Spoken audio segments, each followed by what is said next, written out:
guys, I am Kelsey. In case you didn't know, I run this channel here on Nightmares and Nostalgia, but I also have a book channel where I do talk about horror books and sometimes other kind of books, but that is Slime and Slashers. If you're looking for bookish content, you can find me over there.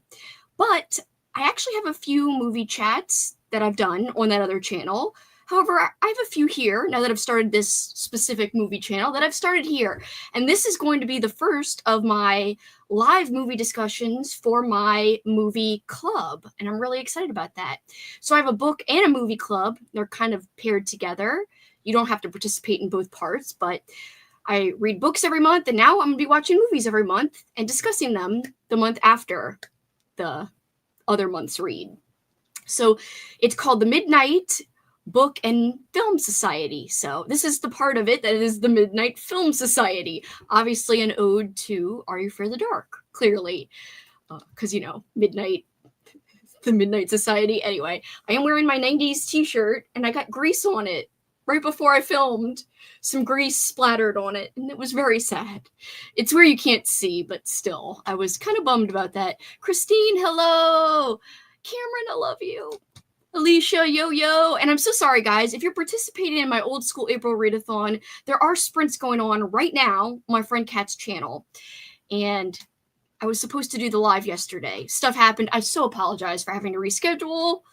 I'm excited too. So today, guys, if you are just stopping in, we're going to be talking about Being John Malkovich, the movie. And I am so hyped to talk about this because it has been so many years since I saw it. So I did finish watching it. I started it like 2 nights ago, and then I finished watching it like yesterday morning. But you hadn't ever seen it? That surprises me, Cameron. I cannot wait to hear your thoughts on this. Melissa, I love you. Hi. Halko. Benjamin. I love you. Didn't get time to rewatch this one, but I love it. So weird. I just came from Cat Sprints.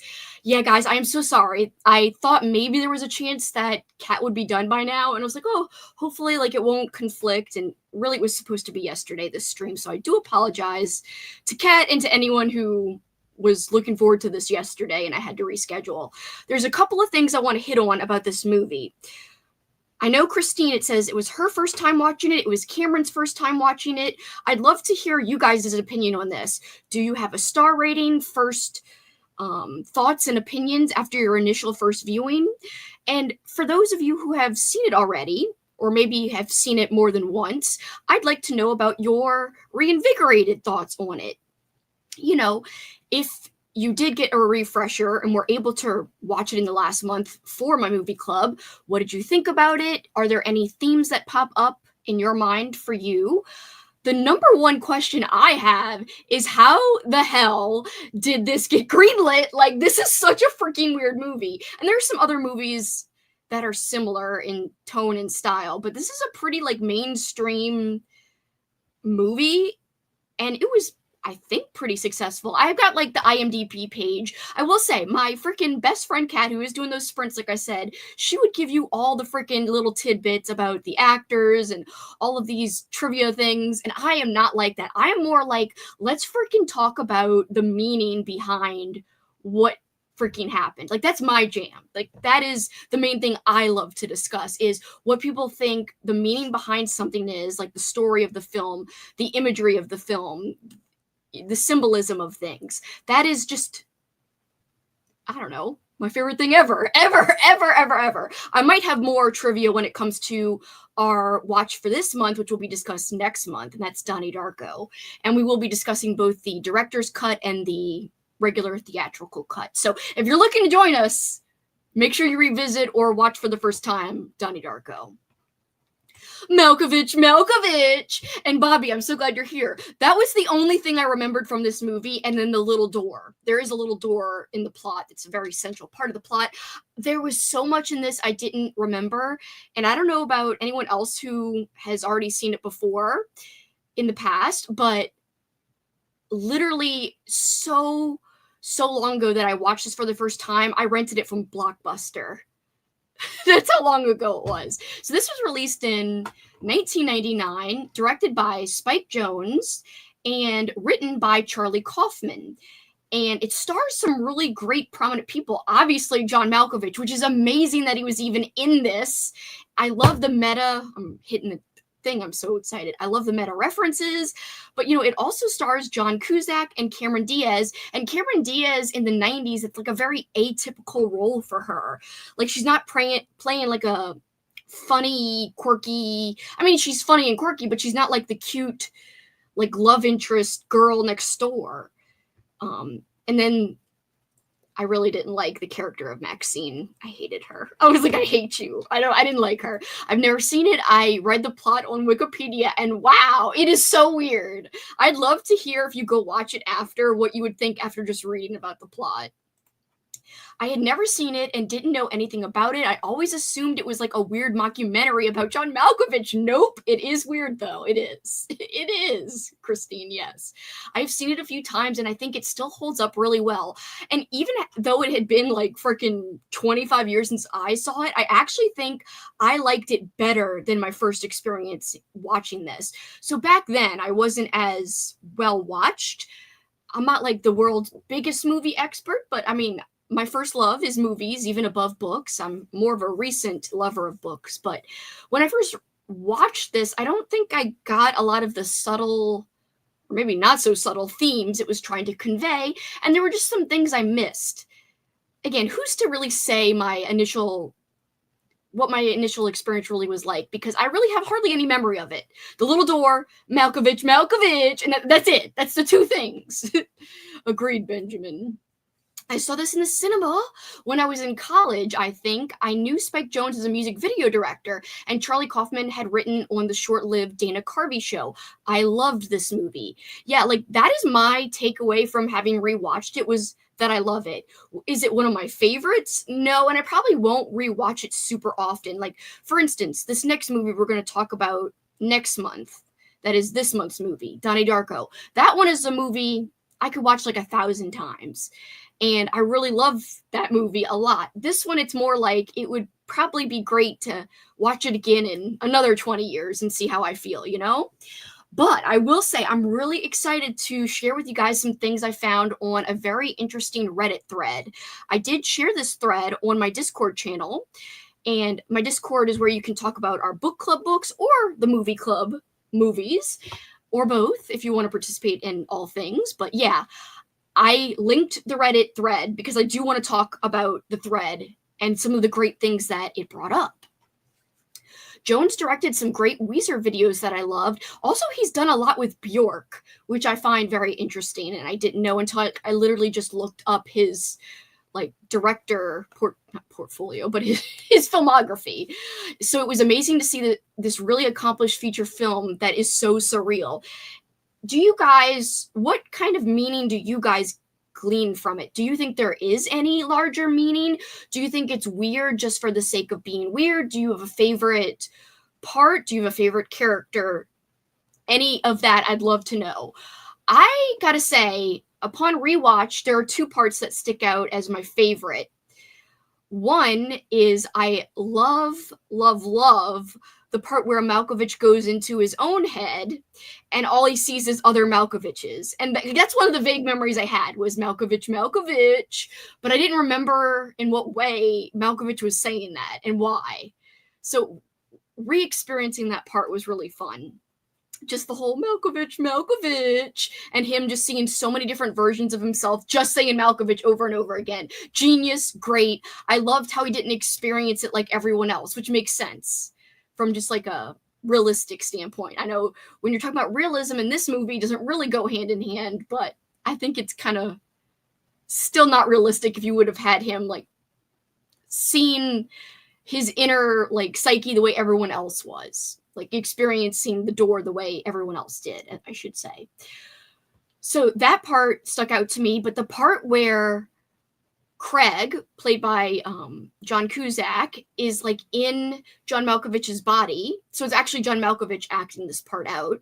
But John Malkovich is being controlled by Craig, and Craig makes him do like his puppet dance.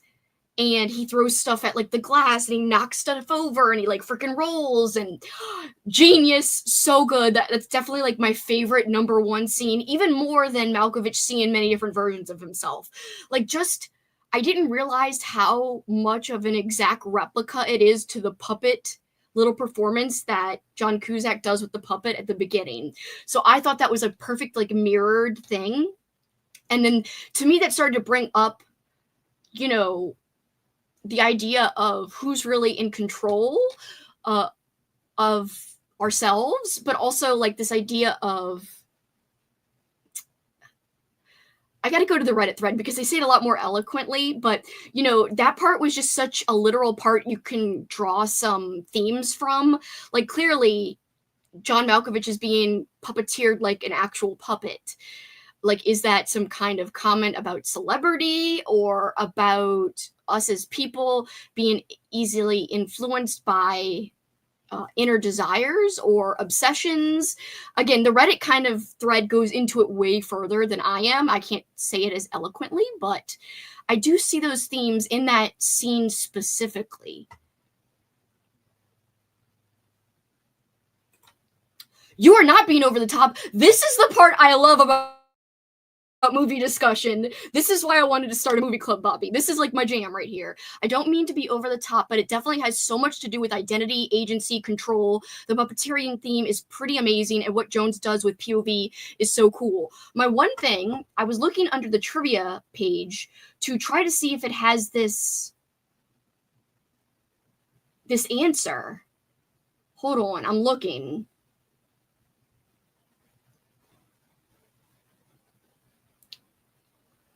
I want to know who did the puppeteering. Okay, it says it here. John Cusack actually took some marionette puppeteering lessons in order to prepare for the film.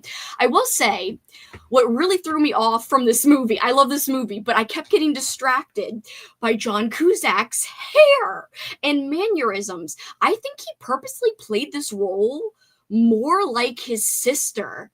Like, his sister to me is more known for her quirkier roles. That's not to say that John Cusack doesn't do quirky roles, but I think his sister does even quirkier roles, or is known for even more quirkier roles than John Cusack.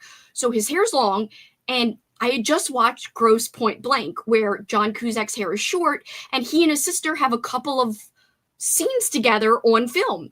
And I was even thinking, like, they don't look that much alike. They look alike, but they don't even like talk alike per se. Like, I wouldn't necessarily know they're siblings, but in this, all I could see was his sister. I was like, holy shit, he looks just like her. He could be her twin. Like, it was crazy. Anyway, I don't know if anyone else thought, but that was distracting me so much. I was like, he's supposed to be John Cusack, but all I can see is that it's his sister. I don't know. Anyway, that is totally unrelated, but whatevs. But just to go back to those, Bobby, not over the top at all. I freaking love it. And I do think it's cool that apparently John Cusack took marionette puppeteering lessons, which I would think you would have to with the way he was, like, you know, having to move his hands. And that was my favorite part too. I love seeing a baby sitting in a high chair with Malkovich's head. That part was great. That was awesome. To be honest, I'm amazed that Malkovich didn't get an Oscar nomination for that puppet dance alone. Such a wild, cool performance. And I love how he's just like wearing a blanket.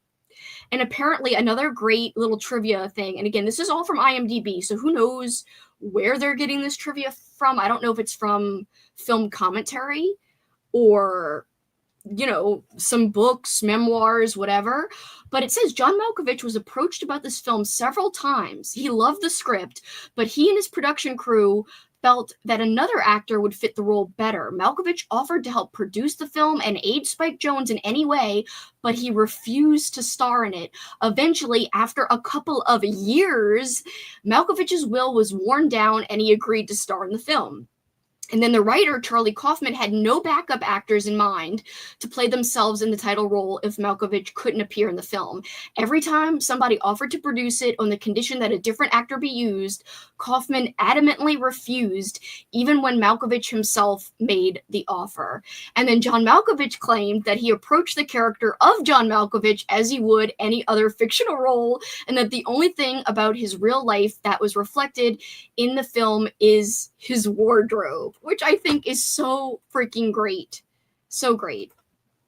I connected to the end when Cusack stays in Malkovich's head and is able to get his puppetry in front of so many people. Everyone says yes to Malkovich. Cusack is so talented, but no one appreciates it. Yes, but they do appreciate it when it's Malkovich. That is relatable, Cameron, when it comes to YouTube aspirations and like a name. Just like if you could get yourself in front of the right people, would more people notice? And would you be where you want to be in life? You know what I mean? Like how much of life is who you know, or name value, or connections, or whatever, or lucky breaks. That is another thing that you can ponder on for a while.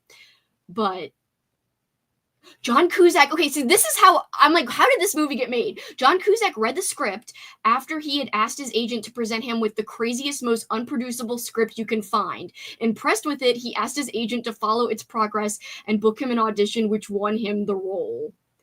That is crazy, and it does seem like it would be unproducible. Like, who would make this movie? It applies or appeals to so few people, you would think, but again, I do think it has like this artsiness to it, and because there's a lot of discussion and imagery about artistry in it, I think that part appeals to other artists who would want to watch it because, you know, artsy movies appeal to artsy people. So I guess it found its audience. But, you know, I guess similar types of movies, I would compare this to perhaps Magnolia, kind of Fear and Loathing in Las Vegas, Adaptation.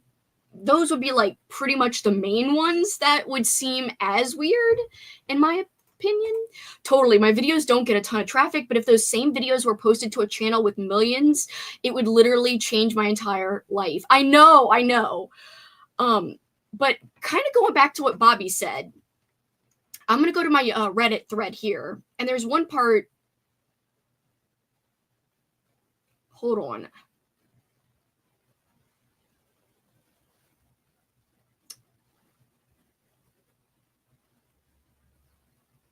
Hold on, I'm looking because there was something that sparked something in me yesterday when I read off of somebody's comment that I could kind of build upon.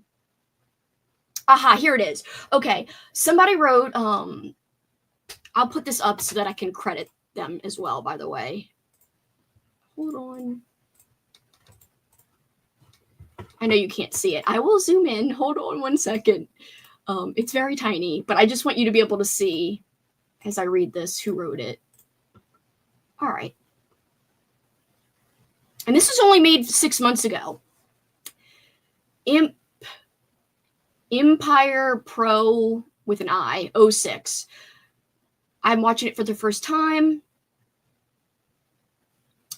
You can look into the field of psychology for mental issues that can lead to someone being obsessed, like Craig, the character played by John Cusack, is obsessed for Maxine. It's hard to imagine how anyone could get that obsessed.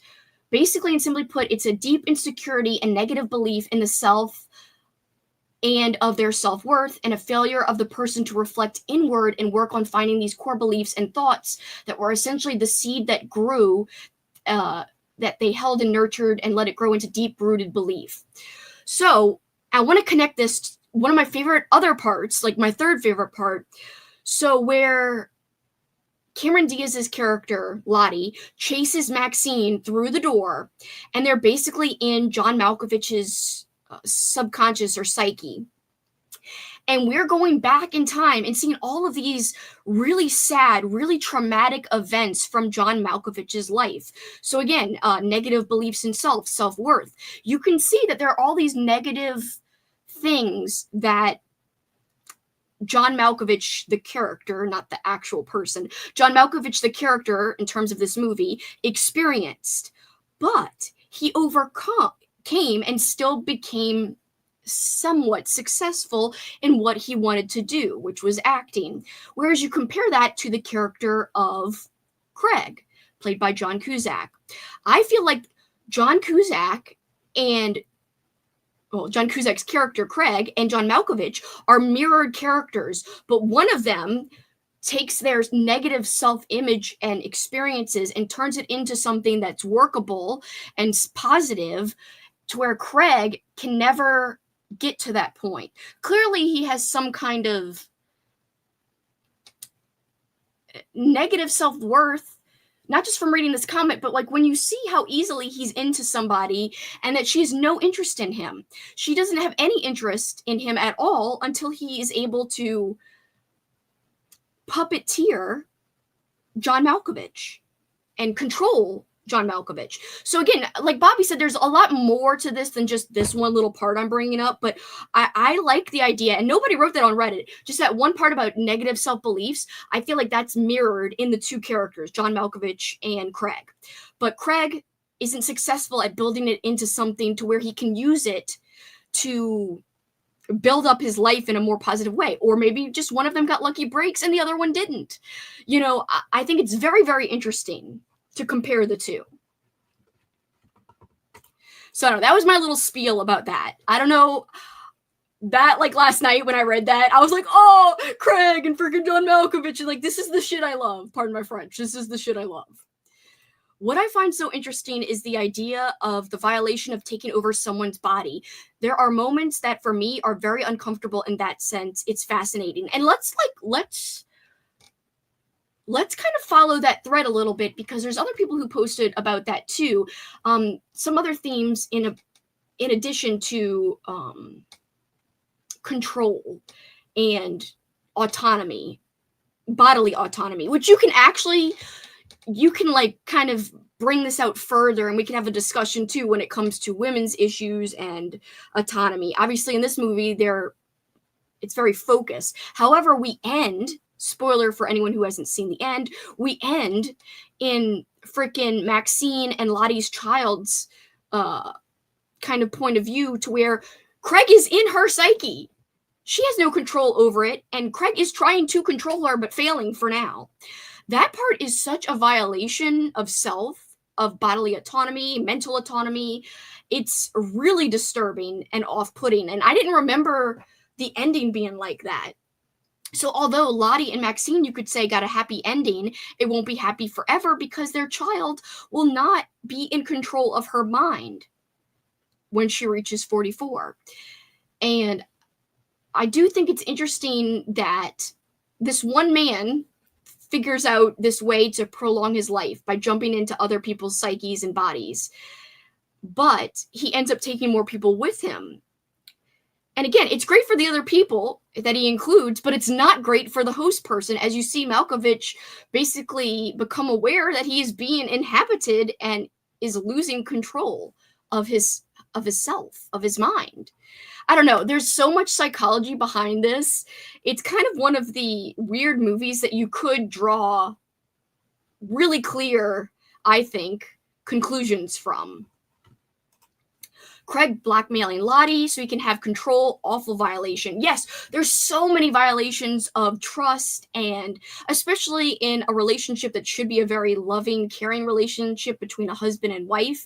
And clearly there was something lacking in their relationship for many reasons, but you can see that evidence by him blackmailing her, him like literally falling in love with Maxine in like a split instant, etc., etc. There is so much in this movie about control. Cusack literally shoves his wife in a cage the first chance he gets.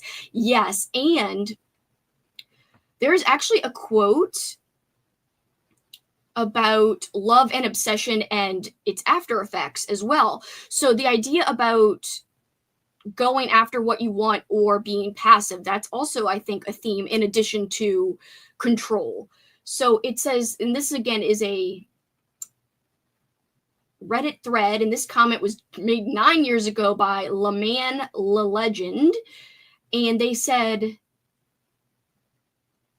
the relationships in the film are defined by obsession. This is the most apparent, of course, in the affections of Craig and Lottie for Maxine. Lester, you know, the boss, the creepy, weird boss guy, is also shown to be obsessed with the receptionist Flores. He talks about her incessantly and even confronts Craig when he suspects something between the two. Of course, all the characters go insane in trying to satiate their obsession. Lottie tries to kill Maxine in a if I can't have you, no one can type of way. Lester believes he has a non-existent speech impediment because Flores told him so, and Craig inhabits a child to be closer to Maxine. What's interesting is that the obsession works out in the favor of most characters by the end. Lester uses his position of Malkovich to start a relationship with Flores. Lottie finds a stable relationship with Maxine, and Craig seems to be the only character still chasing his obsession. And he says, I think it all ties back to the following quote from Maxine. The way I see it, the world is divided into those who go after what they want and those who don't. The passionate ones, the ones who go after what they want, may not get what they want, but they remain vital, in touch with themselves, and when they lie on their deathbeds, they have few regrets. And I don't even remember Maxine saying that quote, but I was like, damn, that really does tie a lot of the ideas and examinations about obsession together. I think the girl will be okay. When you enter a vessel at such a young age, you get absorbed into the psyche. That's why they are waiting until his 44th birthday to enter John M. So yeah, luckily Craig won't take over, but then she will eventually at 44 be inhabited by all these people. I love Diaz in everything she's been in, and this is totally my favorite performance by her ever. I love this comment because it's such a different role for her. Like, you go from, like, Charlie's Angel, Cameron Diaz, to this. It's, like, such a yin and a yang, but I think that's what makes her so freaking fantastic, is that she could do this. And apparently one of the trivia things said was that sometimes she would come to set like all dressed up in character and people wouldn't recognize her because she looks so different with her like frizzy, frazzly hair. And I just think it's such a great performance. And I love too the idea of sexuality explored in this. But again, that also ties back into control and how control in a way can turn some people on, can affect some people in some ways. And I think you can see that in Maxine gets a lot of satisfaction from feeling lust from somebody who's not in control of themselves. So it's almost like feeling lust from two different beings within the same person. And like that's the ultimate for her. That ending is so powerful in a sense. Craig inside the child's mind, watching Maxine and Lottie happy. It's very wild, and I agree. I think this is Diaz's best performance. It's so good, and like it blows my mind that she was like, "Yeah, I'm gonna do this movie." I have to keep going down the list of trivia to see if they say like why she was so drawn to this. Like if it was just a coincidence or.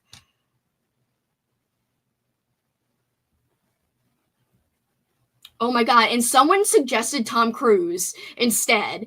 And I think someone was like, can't you just make Bean Tom Cruise? That would totally not be as good. That would totally not be as satisfying. I think John Malkovich is like the perfect actor for them to have done because he's like not too well known to where you can still explore his own insecurities as well. Or like, that someone at his level could have insecurities. Again, I'm not saying that there's so much in this movie that is realistic to actual John Malkovich as a person, but I don't know. I just really love having these kind of conversations. It freaking drives me. It drives my soul. It may also be my favorite Charlie Sheen performance. I love Sheen in this movie too, and I forgot that he had a cameo, and it was like such an unexpected surprise because from my first viewing, I did not remember that freaking at all. So to see him there and then he comes back at the end and he becomes like such an important like friend character that like, you know, Lester's like, yo, I'm gonna introduce you, we're gonna like bring you into the next host or whatever. I love it. I freaking love it. I think it's funny that Sheen and Malkovich are supposedly these great buddies. I freaking love it too, especially how he's like, are you high right now? And he's like, yes, but like, you know, it's not because of that. I never thought I'd hear Diaz say, suck my dick. She's amazing. She is amazing. The rumor is that Anna Faris's character in Lost in Translation is based on Diaz. Giovanni's character is based on Spike Jonze. What? That is crazy. That is crazy. I didn't realize this. That is really, really unique. I had no idea, Bobby. That just blew my mind. I love Brad Pitt's tiny cameo in this. I cackled. That was great too. Just like all the little moments. And I do love the little what do you call it, like the documentary piece that they did at the end where John Malkovich is like, watching a piece about himself. And then I do love that Maxine turns a corner and realizes that how she felt about Lottie was like more pure than how she felt about Craig when he was within, Malkovich. And I do love too that even though like the DNA in their child is Malkovich's, not Lottie's, that because of the consciousness that was in there, she thought of it as Lottie's baby. I thought that was so unique too, and it's such an interesting concept to think about when it comes to things. Just like, who's to say that being a parent is all about having the same blood as somebody else? You know what I mean? Or like sharing something with somebody isn't just like about the physical stuff, mental as well. I don't know. We could go on about this for forever. Oh, another one that I guess could be similar, of course, because Charlie Kaufman later, Eternal Sunshine of the Spotless Mind. That's funny because apparently, which I do think this has like a surreal, like in your head aspect, kind of like Eternal Sunshine. But apparently the play that Craig was performing with his puppets, when he gets smacked by that angry parent on the street, because there's like a sexual thing going on with the puppets, it's based on the letters of Abelard and Heloise. That's probably wrong. Benjamin, I bet you would know how to pronounce this. It was written between, 1015 and 1017 AD, which were found, copied, and abridged in the 15th century by a monk. And it was called From the Letters of Two Lovers.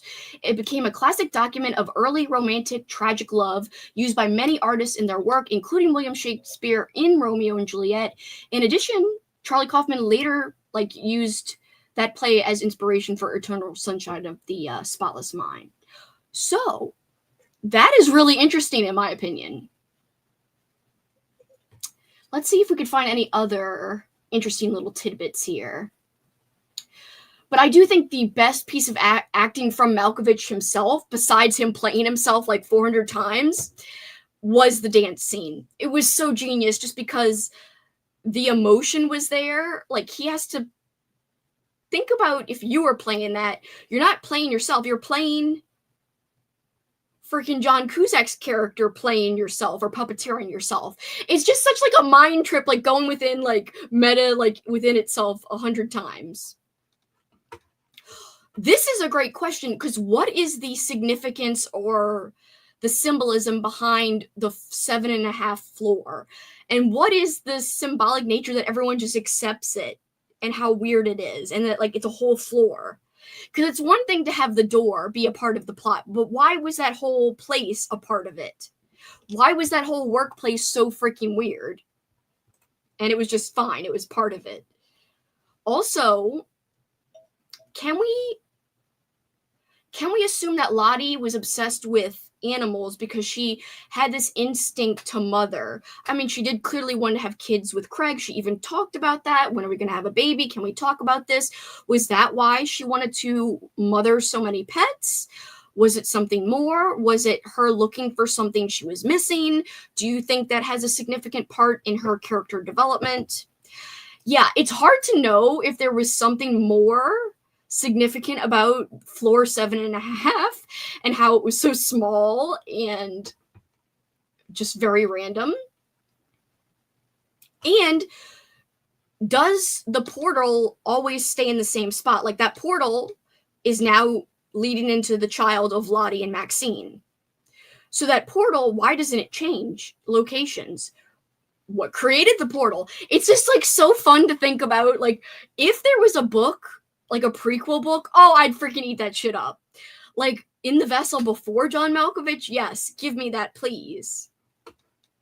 And also, were the portals before part of John Malkovich's family, since the new portal or host or whatever is John Malkovich's biological child, technically.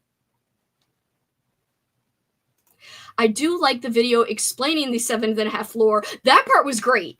I do love how, even though there are a lot of dense emotional topics here, that there was still a lot of humor, like, and quirkiness, because I feel like this wouldn't have worked as just a solely emotional drama. It needed to have that weird, quirky funniness to it.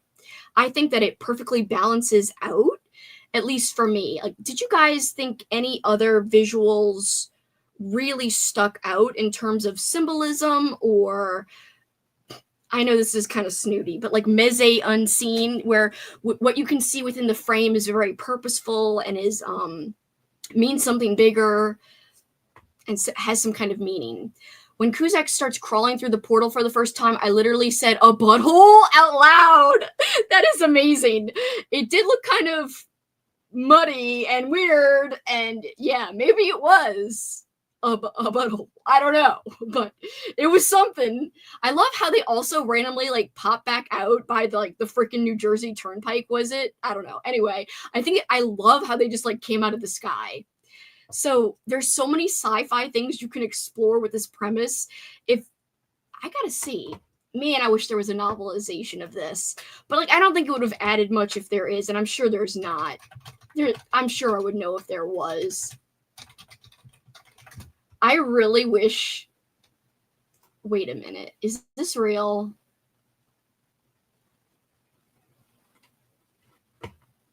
Is this real? It does say Being John Malkovich by Charlie Kaufman.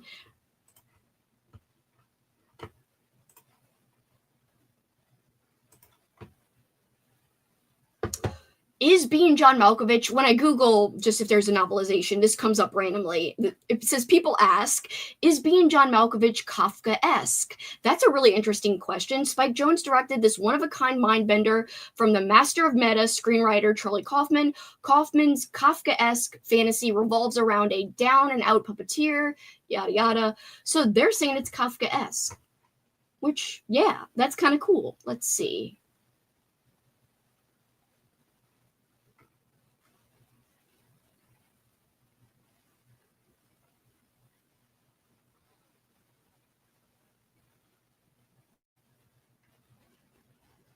Let's see. I recently watched. Let's see. I'm just gonna like open up these different Reddit threads, not threats. I recently watched Being John Malkovich for the first time, and I can't stop thinking about it. There's a lot to unpack here out of all the movies I've seen, and this is posted 4 years ago by Existing Marzipan 2422.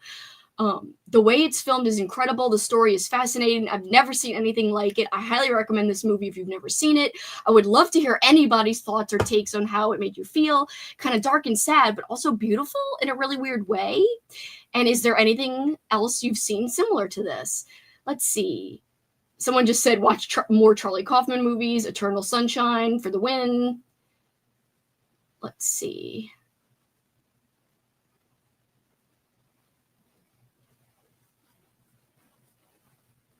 Let me see. I'm still seeing if anyone else has like really good answers to this question here. Adaptation is in my top 5. Incredible writing, incredible cast. Yeah. That movie alone has me convinced that Charlie Kaufman is a genius. And then more people going on about adaptation being like the best. I gotta rewatch that movie. That should be one we do for next year for the Week of Weird, for sure.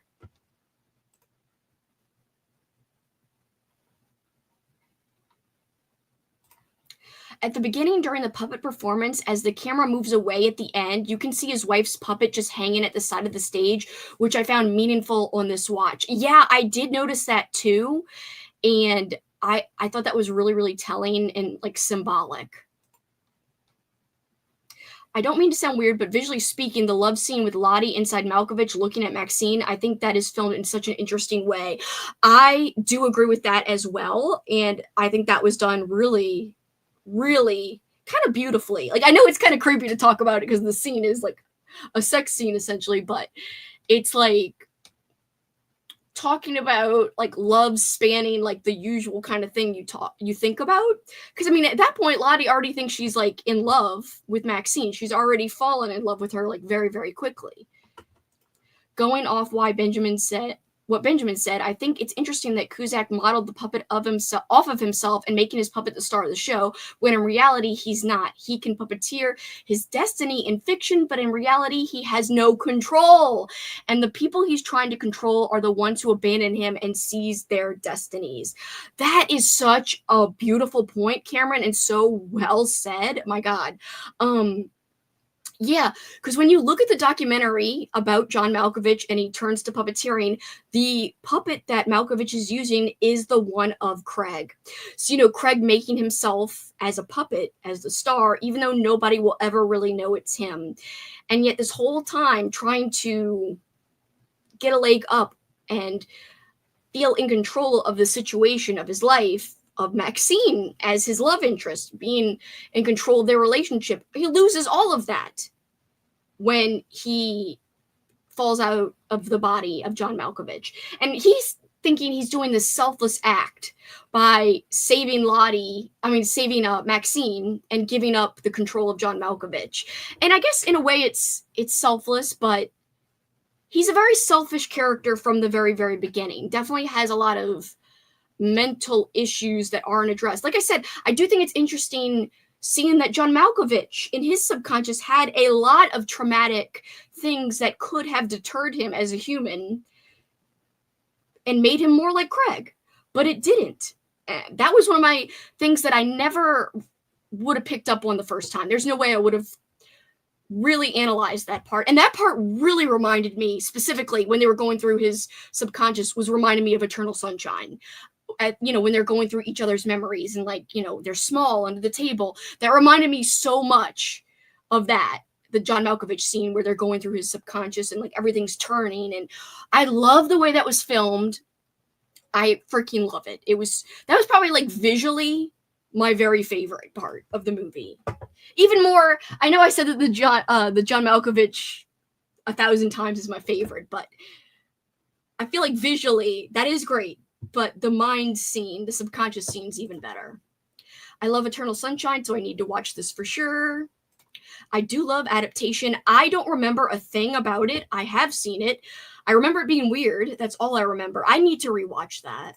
I think Craig is a very unlikable protagonist in many ways, but this doesn't keep him from being relatable at times. That's a tricky balance for both writer and actor. I mean, I related to his desire for success, for his desire to succeed, not just in his profession, but I guess feel needed in his life. Because there was just something with him and Lottie that wasn't fulfilling him, obviously. But I felt even worse for Lottie because it just was so apparent that Craig didn't love her. And that made me sad. I was like, Lottie! So I am biased, and I guess I was really, even though I can relate to some of the hardships of John Cusack, aka Craig's character, I really sympathized really hardcore with Lottie. Just because there she is, very loving seeming person, to be a caretaker, and yet the one person who's supposed to be her main person kind of betrays her. So I'm glad she got her happy ending. I'm go Lottie! Team Lottie all the way. Team Lottie for life. Whatevs. Anyway, let's see. Anything else do they say?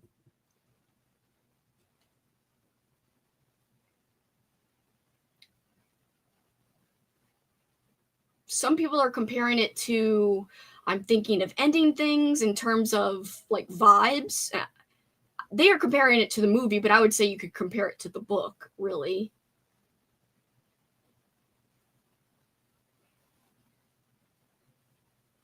I think the most interesting scene is when he's ordering bath mats over the phone.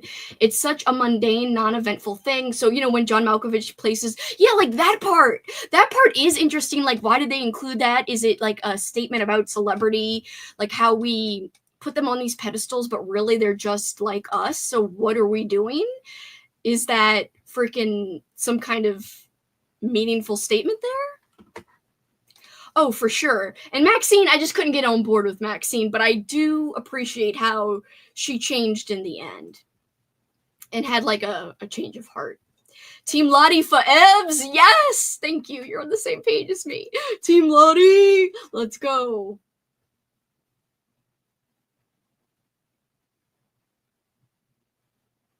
apparently the backup plan was to change it to being Christopher Walken. Now that would be effing crazy, but again, I think John Malkovich is the perfect level of star. I feel like Christopher Walken's too big of a star for it to be as relatable. I'm not saying John Malkovich isn't a star, but I like how he's like, even he would have, or his character in this instance would have his own insecurities.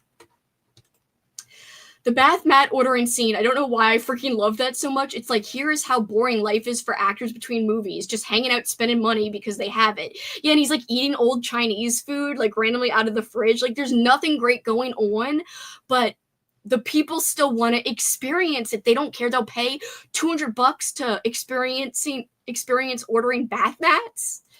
So good. The fact that even being inside Malkovich during mundane moments is still amazing simply for being another person for a few minutes, it's fascinating to look through others' eyes. And the desire to maybe walk in somebody else's shoes, maybe the desire to always, the grass is always greener on this other side, never appreciate what we have until you're on Malkovich's side, and then you're about to lose it because you won't be in control of what you have. So I think it is an interesting double-sided look at things, because you do get a little bit of John Malkovich's perspective, being worried about what the hell is going on with his sanity and how he doesn't feel in control. Again, coming back to I think the main theme is control, but I think there's a lot of other layers underneath the examination of the concept of control. Control of others, control over oneself, mental facilities, bodily autonomy, etc. Someone positively saying stuff about Cameron Diaz. She was cast out of type and it worked fantastically, made me look at her differently. She has quite a lot to do with this movie and nails it all. Sean Penn Sean Penn. Yeah, I forgot about Sean Penn. Saying if more actors were honest with themselves, they'd take up puppetry. It's hilarious. I forgot about that part. Yeah, that part's great. Someone said, I never seen anything like it in the original, I think the original poster. No, somebody else said, I couldn't stop thinking about it for several weeks. Generally never seen anything quite so weird, wonderful, interesting. Ultimately, what stayed with me is the moral impact. If you think about it from the point of view of the person being controlled, it's quite horrifying. And again, that is the point of view you get the least perspective of. And that is really, you could say, it is like a horror movie ending, knowing this girl is eventually going to lose control to these people who are probably centuries old at this point, if they've been body hopping for so long. It's one of the great movie miracles that it was made at all, since even Malkovich loved the script and wanted to help, but with a different lead actor. I'm so glad he relented, because I really, truly don't think it would hit the same with anyone else. I don't know, who could you guys see playing the main role, the acting role, if it wasn't John Malkovich? Could you see any other actor being comparable to what Malkovich did here, playing, quote, himself? Not really, in that there's a lot of fictional material, but still. Oh, you might enjoy this video. The book's original author explains how the studio needed her sign off for the script. Wait. Oh, never mind. That's about the orchard thief. I was like, what are you talking about?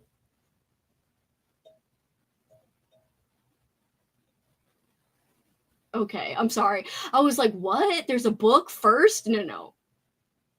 Then some people are commenting just Malkovich.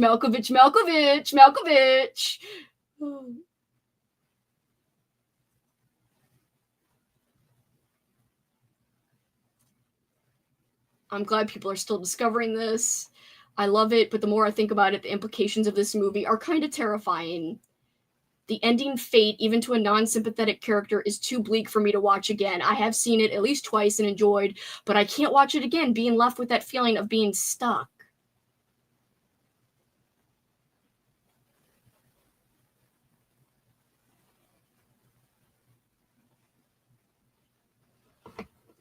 Let's see. Being Bill Murray? Oh, selfishly, I would have died for that. I would have been like, oh, that would have been really special. That could have worked. Cameron, leave it to you to have the perfect answer. That, in my opinion, I love Bill Murray. That would have worked. But it just, maybe Bill Murray's too famous for it to have worked, though.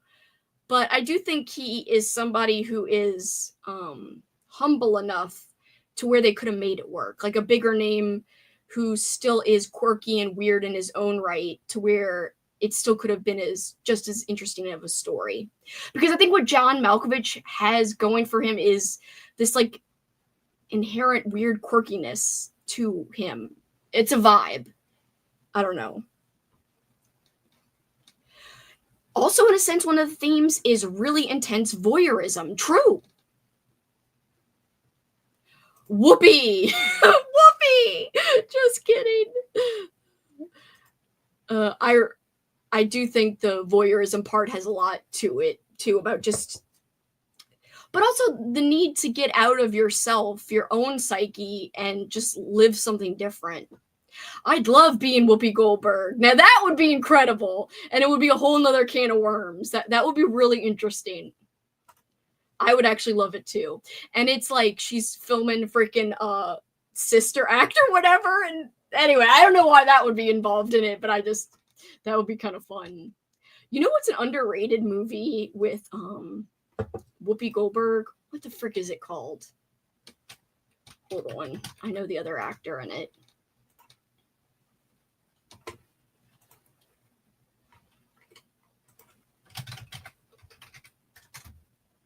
Karina. It's a love story with Whoopi and Ray Liotta from Goodfellas, and you wouldn't think it works, but it's one of my favorite freaking underrated movies. If you guys haven't seen it, since I know this is a sidebar, but we mentioned Whoopi, we might as well mention Whoopi like fully and say you should totally watch that movie. It is so cute, and the little girl is the girl who grows up to star in Napoleon Dynamite as like the love interest. I say grows up. She's like a teenager in that movie, but I'll show you the movie poster. Hold on. Share this tab. This is the movie poster here. I really love this movie. I think it's really great. And it's got a lot of great commentary about, race and love and grief. It's a really great movie. Very well acted. There she's like laying with like the dress of her mom who passed away, the little girl. And the little girl is freaking amazing. What's her name? Tina Majorino? Whatever the heck. Anyway, she was great in that movie. I just think it's such a sweet movie and no one talks about it. Haven't seen it, but just from the vibes I'm getting, maybe being Kyle MacLachlan. That is very interesting. When he was still alive, I could see being Philip Seymour Hoffman. That would be I think that could work too. Or maybe even a being John C. Reilly. He'd be really fun. Yes. I think that would be fun.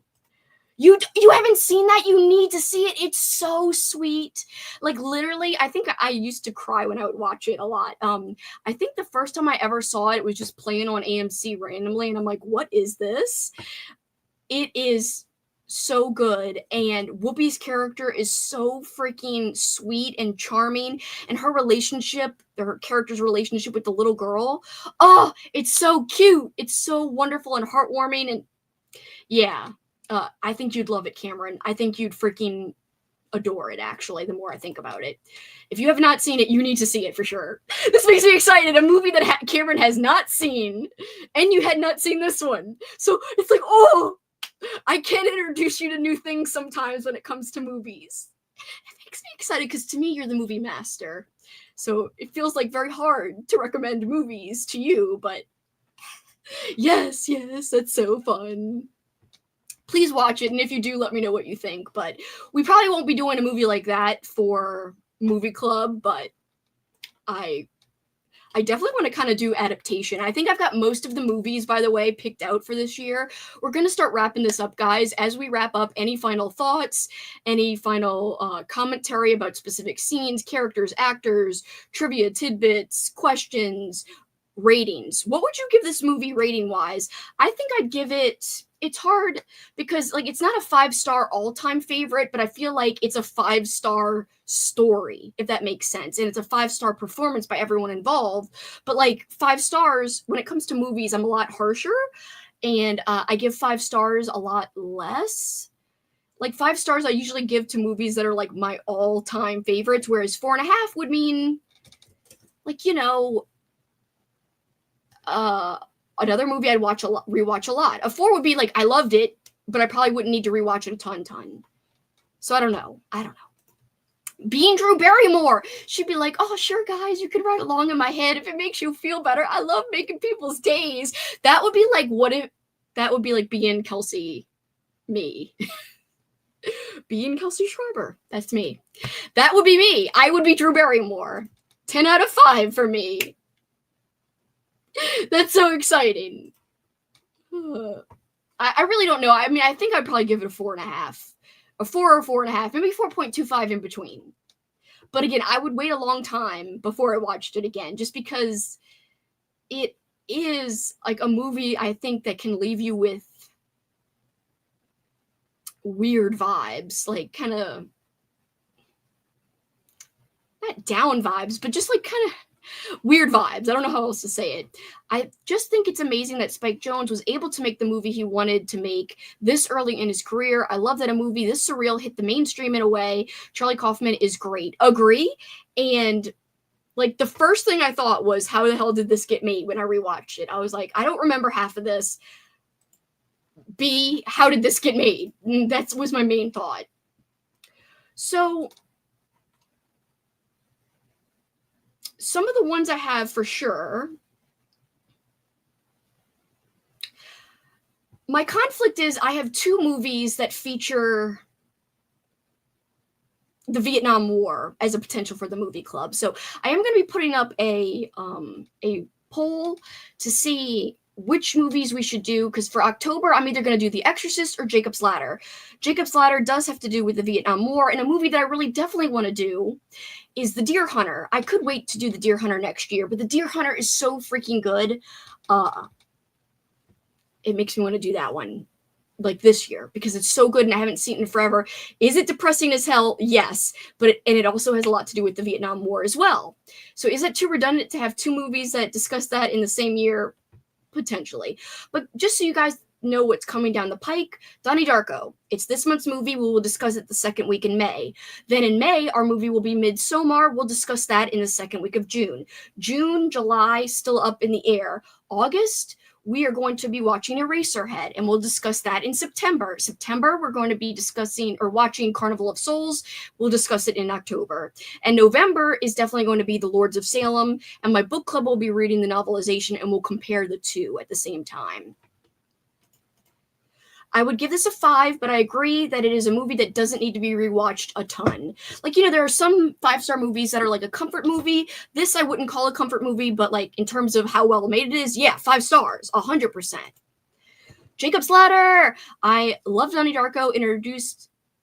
I introduced it for the main film festival retrospective series. Love that movie. So guys, just so you know, if you are going to join me for the discussion, I will be talking about the theatrical version first, and then I'm going to tell people we're going to go into spoilers for the director's cut, because the director's cut does give away a lot more about Donnie Darko. So if you're someone who hasn't seen either version, I think it's more fun to watch the theatrical cut first, speculate, and then watch the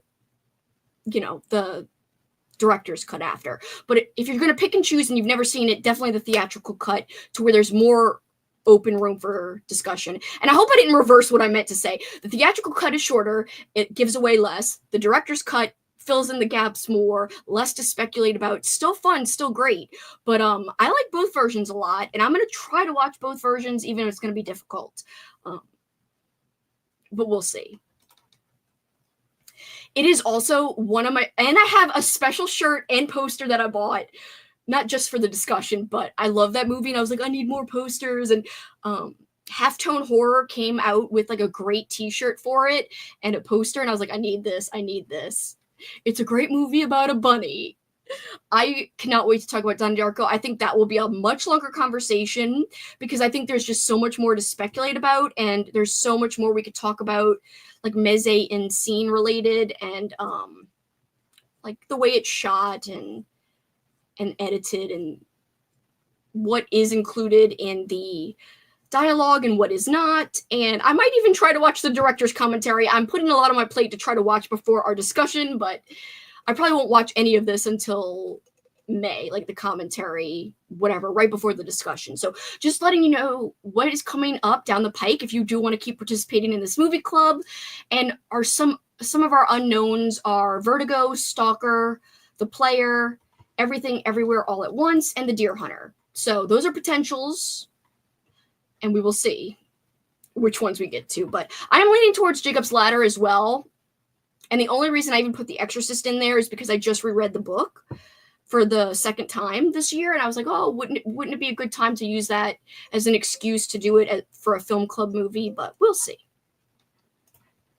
I showed my brother Donnie Darko when he was 14, thinking he'd just shrug it off, but it blew his mind, and it's now his favorite movie ever. I love this. He has a tattoo of it. Makes me feel like a good big bro. I love this. This is such a great story.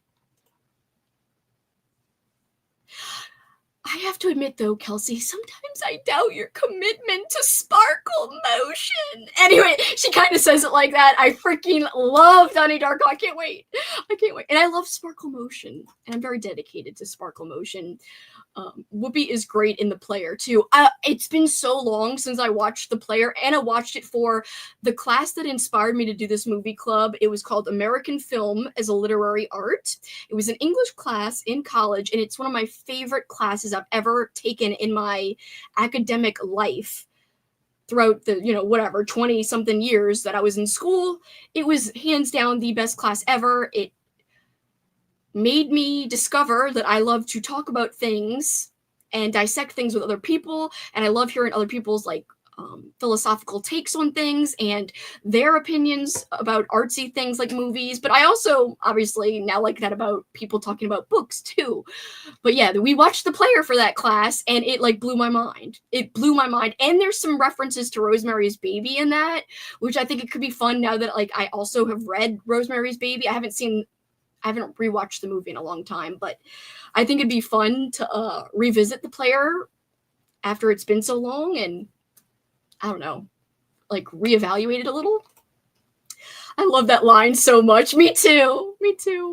All right, guys, I'm going to wrap up, but I really appreciate you guys hanging with me.